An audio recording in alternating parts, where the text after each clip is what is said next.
Ova hunga ḽeneḽi ḓuvha nga ṅwaha gidiḓaṱahefuṱahe-iṋa musi vhadzulapo vha Afrika Tshipembe vha mirafho ya nga u fhambanana vha tshi o khethelwa u thoma. Izwi zwo ri swikisa kha muvhuso wa demokirasi zwa ḓisa fhulufhelo ḽiswa kha vhanzhi. U bva afho Phresidennde Vho-Nelson Mandela vho ḓo dzhena tshiduloni tsha Vhuphuresidennde. What is your feeling this morning? I feel very, very great. I've never voted since I was born.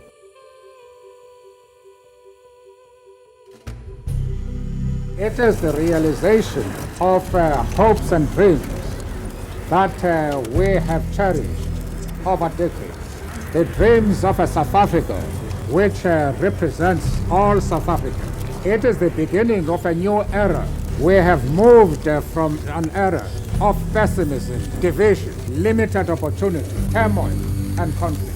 We are starting a new era of hope, of reconciliation, of nation building. Miṅwe ya mitshelo ya demokirasi kha miṅwe ya fumbili-malo yo fhelaho hu katela u fara khomishini ya ngoho na vhupfumedzani yavho yo itela u redza mbilu vhapondwa vha muvhuso wa tshiṱalula. Muvhuso wo ḓo fhaṱela vhadzulapo nnḓu dza mahala, vhaṅwe vha hola minende u ya nga u fhambana. Afrika Tshipembe ho ḓo fara na mitambo ya ḽifhasi ya rugby, cricket na tshiphuga tsha bvumo tsha bola ya milenzhe ya ḽifhasi ya FIFA ya ṅwaha gidimbili fumi. Vhaṅwe vho ḓiwana vho na dzibada, zwikolo, maḓilutshele na dziṅwe tshumelo dza ndeme.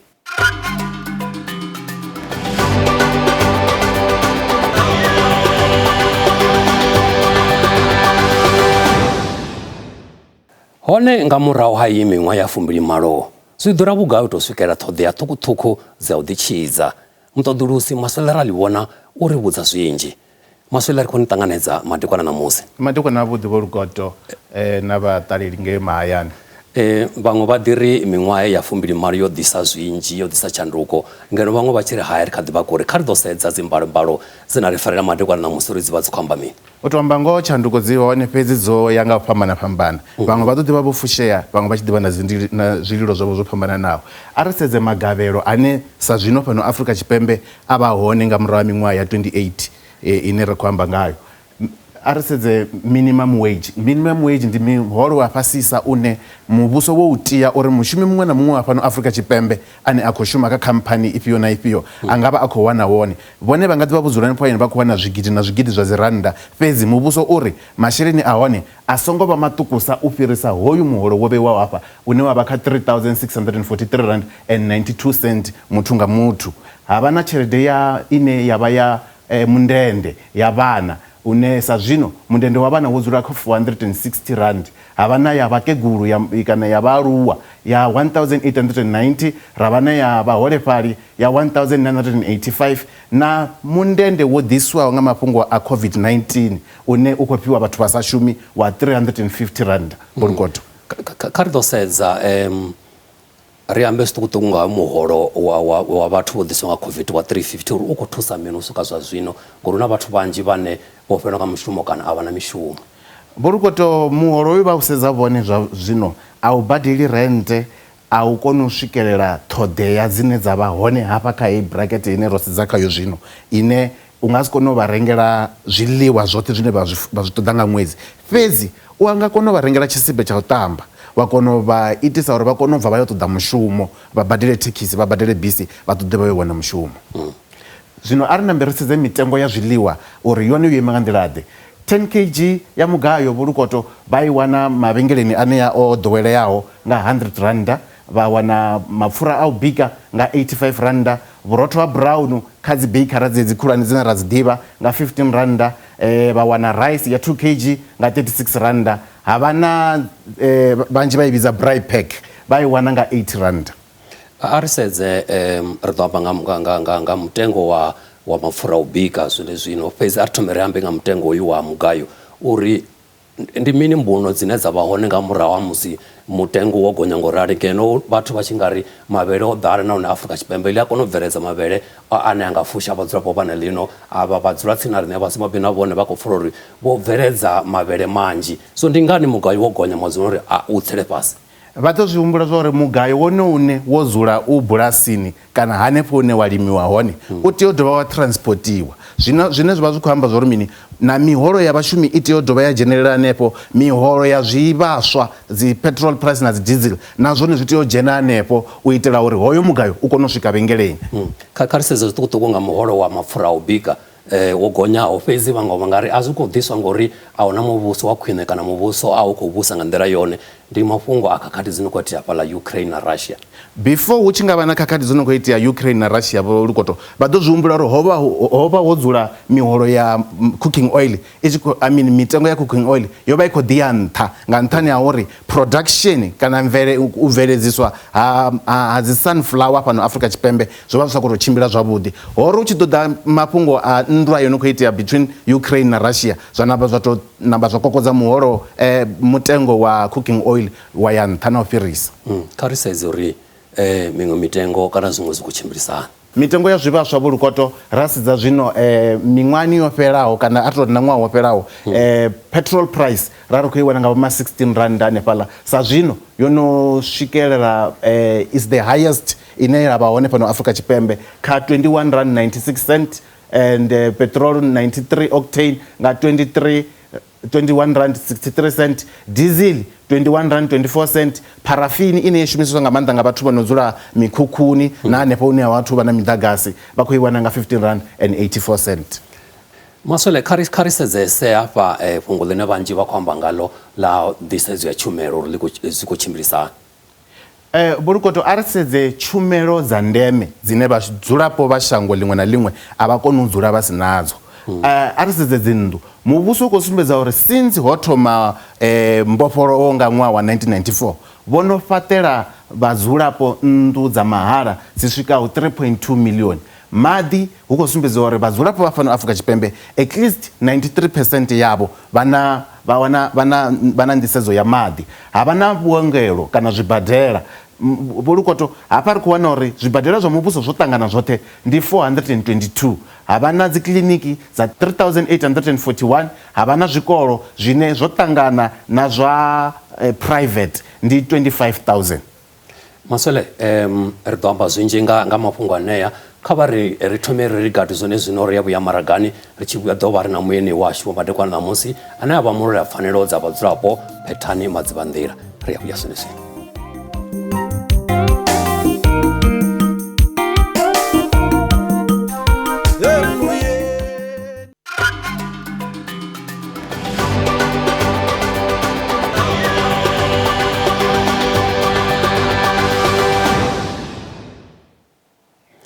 Ri khou dovha hafhu vha ṱanganedza kha mbekanyamushumo ya zwa Maramani.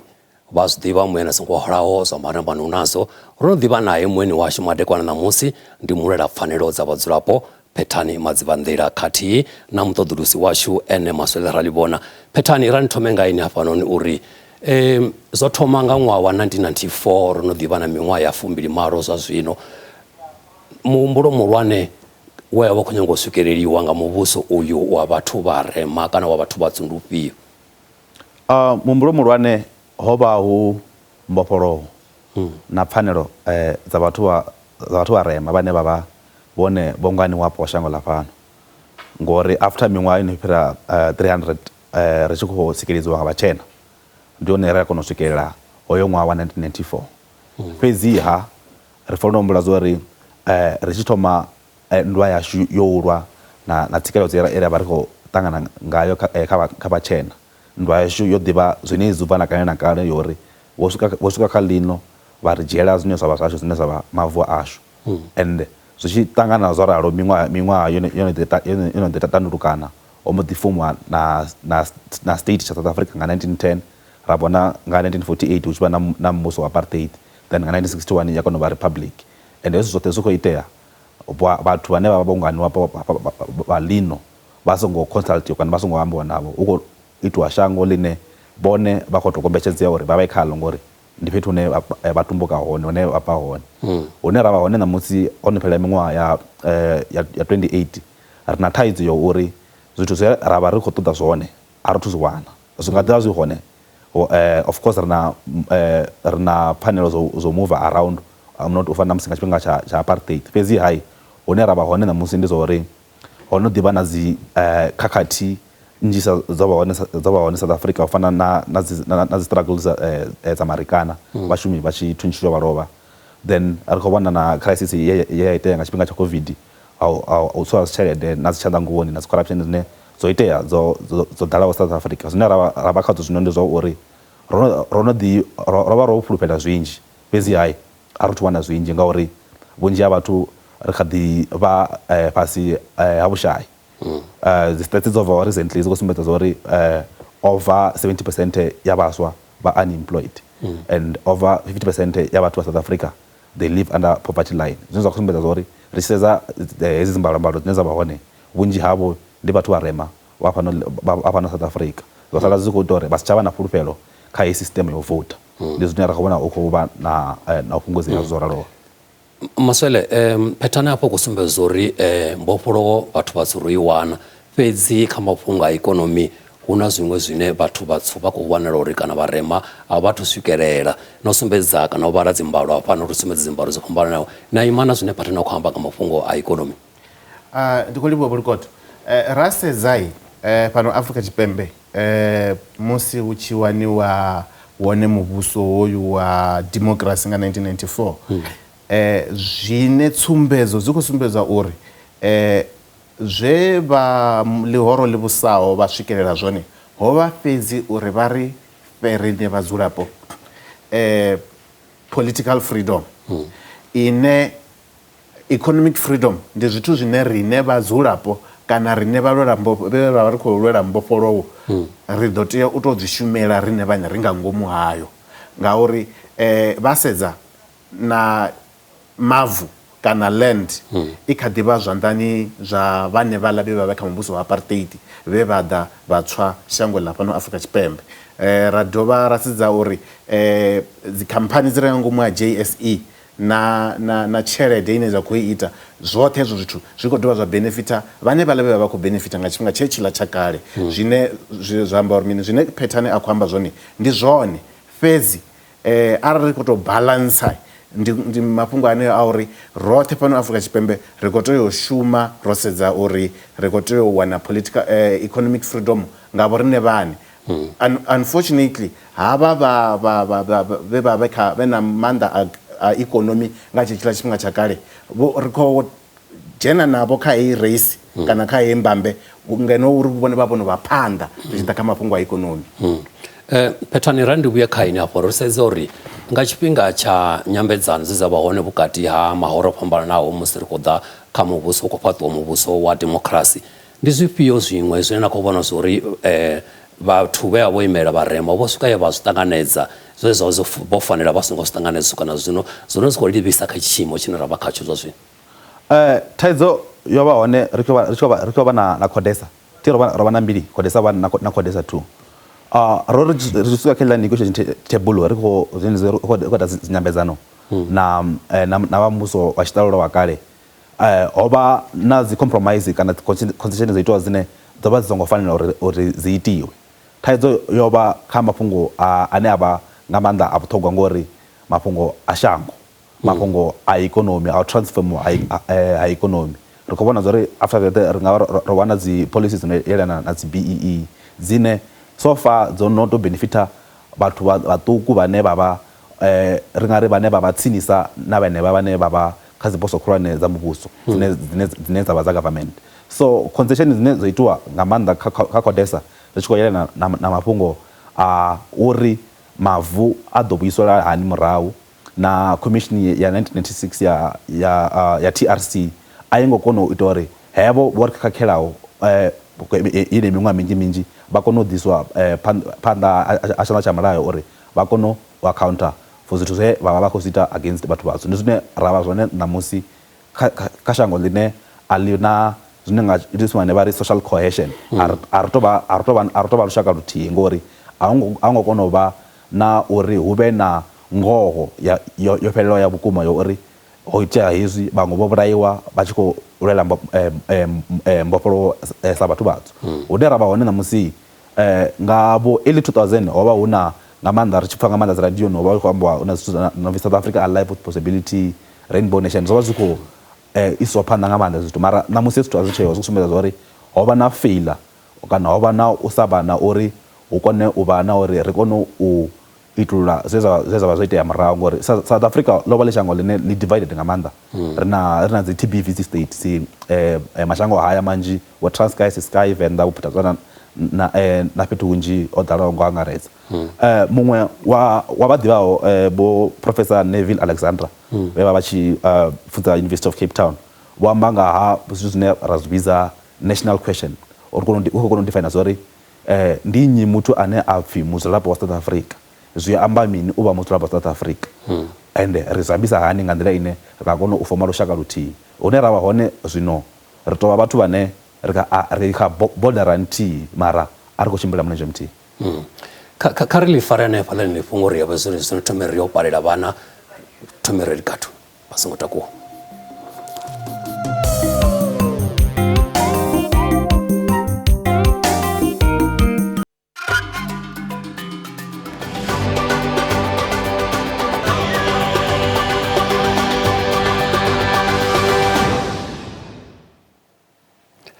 mbofholowo i amba mini kha vhone nahone ḓuvha ḽa ṋamusi vha ḽi vhona nga nḓila ḓe zwa zwino ri dzhena kha luṱo lwashu lwa u fhedzisela lwa mbekanyamushumo zwa Maramani na vhaswa vhane vho matshelo ḽino shango vho zwanḓaniswavho ri kha ḓivha na mueni washu ndi Phethani Madzivhandila khathihi na Maswele Ralebona. Phethani, kha ri se phanḓa hafhanoni ri sedze uri vheioni vhaswa ndi nga si tou ri a ni ngo ni ma 2000 fhedzi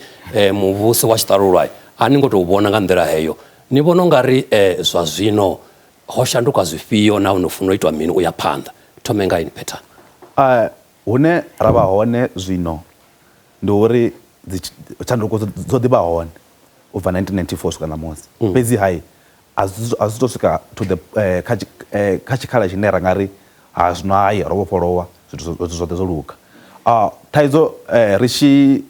thoma na struggle tsha fees must follow nga 2015 to 2017 ro vha ri tshi khou amba zwithu zwino yelana na zwa uri pfunzo kha iwe ya mahala u kone u vha na uri vhathu vhatswu vhane for miṅwaha minzhi vha songo wana pfunzo yavhuḓi vha kone u dzhena kha magudedzi mahulwane vha kone u wana pfunzo iṅwe issue ine ra fanela sedza yone nga maanḓa ndi zwa uri zwino ri na thaidzo ya uri a hu tou vha na ndinganyelo vhukati ha dzitshakatshaka between nga maanḓa makhuwa na riṋe vhathu vhatswu vhane vha kha ḓivha economically vha kha ḓivha kha position ya nṱha ende hune ra nga fanela u lugisa hone ndi zwa uri hune ra vha hone zwino ri kha position ine ri nga kona ro ima zwavhuḓi politically sa zwe Maswele amba zwone zwa uri we have political freedom but a ri nga kona u wana mini economic freedom uri economic freedom ri kone u achieve ndi zwithu zwine madzangano ono nga avo EFF ane o kona u capture kuhumbulele kwa vhaswa maḓuvhano vha nga kona u bveledza zwi tshi ya phanḓa fhedzi hai ndi tshi humbula zwiṅwe zwithu zwe Robert Sobukwe a vhuya amba ori we rather have freedom in poverty than having plenty in bondage vha tshi thetshelesa kuambele kwa vhathu mashango ḽino fhambanaho nga maanḓa mashango haya a kale vhone vha ri khwine ro humela kha muvhuso wa tshiṱalula ngori zwine ra vha nazwo zwino a huna mishumo ri khou fa nga nḓala a huna zwine zwa khou itea ho ḓala corruption na vhathu vhe ra vha ṋea maanḓa uri vha dzhene kha political office a vhathu transforma matshilo ashu nga nḓila ya khwine zwine hune ra vha hone ṋamusi zwine after 28 years vharangaphanḓa vha dzangano ḽivhusi zwine vhone vha ofisini for the past 28 years vho ṋewa maanḓa nga vhathu vhatswu vha na fulufhelo khavho uri vha ḓo khwinifhadza matshilo ashu sa musi vha tshi amba vha tshi ri a better life for all mara vhutshilo hune ono vha khwine ndi ha vhathu vhane vha vha kha ofisi dza polotiki vhane vha vha tsini na vhenevho vhane vha khou langula madzangano ro ḓi vhona zwino zwino hanefha KZN ene muṅwe a tshi khou dzhia maḓi a isa hawe ho bvelela disaster khulwane ine ya vha hone ine ra vha nayo zwino sumbedza zwa uri vharangaphanḓa vhashu vhane vha hone zwino vho fa mvumbo a vha na vhana riṋe vha humbulela vhone vhaṋe fhedzi alive with possibility vhaṅwe vha khou ri maanḓa democracy khou swika hune ya khou fhelela nga nṱhani ha zwiito zwa vhashumeli vha muvhuso na vha ḽihoro ḽivhusi na vhaṅwevho ri livha ngafhi ro livha kha thaidzo khulwane nga maanḓa ine ya khou ḓo vha hone kha dzi elections ḓaho zwine trend ya kusumbedza zwone ro ḓi vhona nga khetho dza masipala dzo fhiraho uri dzangano ḽivhusi ḽi khou luza maanḓa nga maanḓa kha ri tshi sedza kha maanḓa kha dzi metropolitan hune ro sedzana na one nga maanḓa ri khou vhona na madzangano ono tonga vho Freedom Front Plus ane a imela nga maanḓa zwine vhathu lushaka lwa makhuwa lwa vha lu khou ṱoḓa zwone so ri khou swika kha hune ha ḓo vha na contest between haya madzangano manzhi na hune ri ḓo kona u wana dzangano ḽivhusi ḽi tshi khou luza maanḓa vha ḓo tenda u bva tshiduloni vha songo ita khani kana hu ḓo vha na dzi pherere dzine dza nga vha hone South Africa ri khou sedza also even currently ri khou vhona na movement ino tonga vho Operation Dudula na ine put South Africa first dzi khou sumbedza zwa uri ri khou tevhela dzi trend dzine maṅwe mashango a Africa o ṱangana nadzo after colonialism hune ri khou wana kha mashango ono nga abo Rwanda o vha na dzi genocide dzo tea nga bo 1994 ri khou swika kha ila point ine actually ro no swika kha ila point ine we are a failed African state a huna hune arali ra ṱoḓa tshintsha trajectory ine ra khou tshimbila ngayo kha lino zwithu zwine zwa wane a zwi khou ita fhedzi kha dzi political office even kha dzi township dzine ra dzula khadzo hu na dzi operation dzine dza ri arali iwe usina basi ya South Africa a khou ṱoḓea ende heyo vhathu vha tshi khou ri a huna mishumo ende mishumo zwi khou itiswa nga uri ro balelwa u transforma shango lashu ra ita into a way in which the indigenous people vhane vha bongana hapo hafhano uri vha kone u wana mishumo hezwo zwoṱhe a zwi tea hezwi zwoṱhe zwi tshi ṱangana zwoṱhe zwi ḓo ita pherere na dzikhakhathi dzine dza ḓo kona uri heḽi shango ri nga ri na riṋe ro no swika kha party ine ra pfhi a failed African state or a banana republic. Phethani Madzivhandila ndi mulwela pfanelo dza vhadzulapo u bva fhaḽa maṱangari ngeno Maswele Ralebona mutodulusi wa SABC News ri khou livhuwa tshifhinga tsha vheo madekwana ṋamusi vhashu ḓuvha ḽa ṋamusi ḽo tiwa sa ḽa vhuthihi na mvusuludzo ho sedzwa mbuyelo dza demokirasi dzo kundiswaho nga ndayotewa ya ḽino kha vha ḓifhe tshifhinga tsha u ḓifunza nga pfanelo dzavho. Honeha sa nga misi arali hu na zwiṅwe zwine vha tama ri tshi zwi kwama vha nga ri fonela kha luṱingo lwa 011 714 5522 kana 7401. Email yashu ndi zwa maramani@sabc.co.za. Ri ṱangana ni ngeno ṱangana vha kha ḽirali.